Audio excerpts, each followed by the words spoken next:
नमस्कार और स्वागत है। कभी सोचा है कि क्या होता है जब हमारा फर्ज हमारी अपनी भावनाओं के सामने आकर खड़ा हो जाए? ये एक ऐसा सवाल है जिसका जवाब भगवद गीता हजारों सालों से देती आ रही है।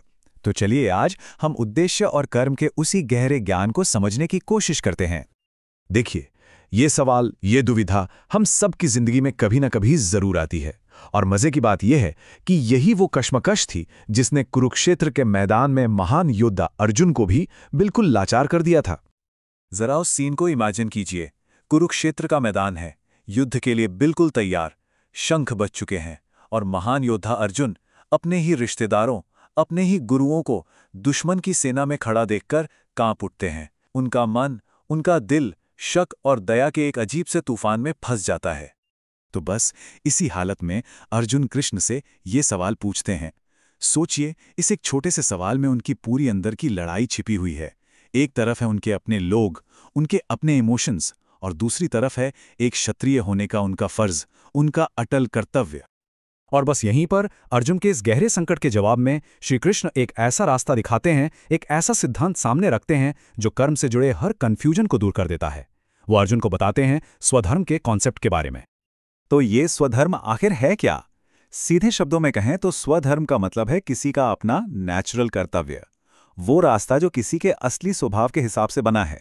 ये किसी और की नकल करना या किसी और की तरह बनने की कोशिश करना नहीं है, बल्कि जो आप हैं, जो आपका असली सच है, उसके हिसाब से जीना है। कृष्ण बिल्कुल पॉइंट पर आते हैं। वो अर्जुन को सीधे सीधे कहते हैं कि एक क्षत्रिय होने के नाते उनका स्वधर्म धर्म के लिए लड़ना है और अपने कर्तव्य के इस रास्ते पर उन्हें जरा भी हिचकिचाना नहीं चाहिए। ये सिर्फ एक सलाह नहीं है, बल्कि एक बिल्कुल साफ निर्देश है। लेकिन सवाल ये उठता है कि आखिर अपने ही रास्ते पर चलना इतना जरूरी क्यों है?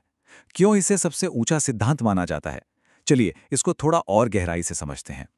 यहां कृष्ण एक बहुत ही कमाल का कंपैरिजन करते हैं स्वधर्म और परधर्म के बीच।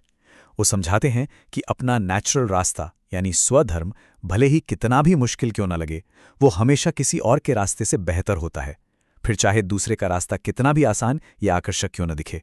क्योंकि परधर्म यानी दूसरे के कर्तव्य को अपनाने से आखिर में सिर्फ डर और टकराव ही पैदा होता है। ये श्लोक कह सकते हैं कि इस पूरी बात का सार है। सोचिए कितनी बड़ी बात कह रहे हैं कृष्ण, कि अपने कर्तव्य को पूरा करते हुए अगर मौत भी आ जाए तो वो भी बेहतर है, लेकिन किसी और का रास्ता अपनाना वो हमेशा खतरे से भरा होता है। ये एक बहुत ही पावरफुल और बिल्कुल साफ मैसेज है। और अपनी बात को और पक्का करने के लिए कृष्ण सबसे बड़ा उदाहरण देते हैं खुद अपना। वो कहते हैं कि मैं खुद भी बिना किसी हिचकिचाहट के अपने धर्म का पालन करता हूं।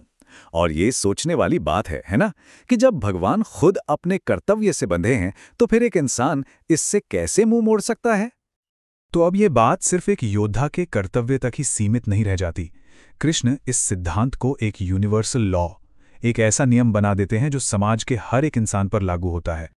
कृष्ण बिल्कुल साफ करते हैं कि ये नियम सिर्फ योद्धाओं के लिए नहीं है, समाज में हर किसी की एक भूमिका है।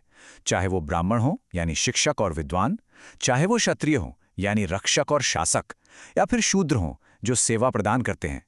हर किसी का अपना एक खास स्वधर्म होता है और पूरे समाज की भलाई इसी में है कि हर कोई अपने स्वभाव के अनुसार अपने कर्तव्य को निभाए। तो देखिए, ये सिर्फ कृष्ण का ही नजरिया नहीं है, बल्कि यहाँ ये भी बताया गया है कि बड़े बड़े ऋषि मुनि भी इसी बात को मानते हैं कि अपनी प्रकृति, अपने स्वभाव के हिसाब से काम करना ही सबसे ऊंचा और सही रास्ता है। ये एक तरह से यूनिवर्सल सच है। तो इस पूरी चर्चा का निचोड़ क्या निकलता है? देखिए, ये एक सिंपल सा प्रोसेस है। सबसे पहले अपने स्वधर्म को पहचानना, फिर बिना हिचकिचाए उस पर चलना, और इसका नतीजा है अंदर की शांति और एक ऐसी संतुष्टि जो बाहर की किसी भी सफलता से कहीं कहीं ज्यादा कीमती है। तो ये हजारों साल पुराना ज्ञान आज भी हमें एक बहुत गहरे सवाल के सामने लाकर खड़ा कर देता है।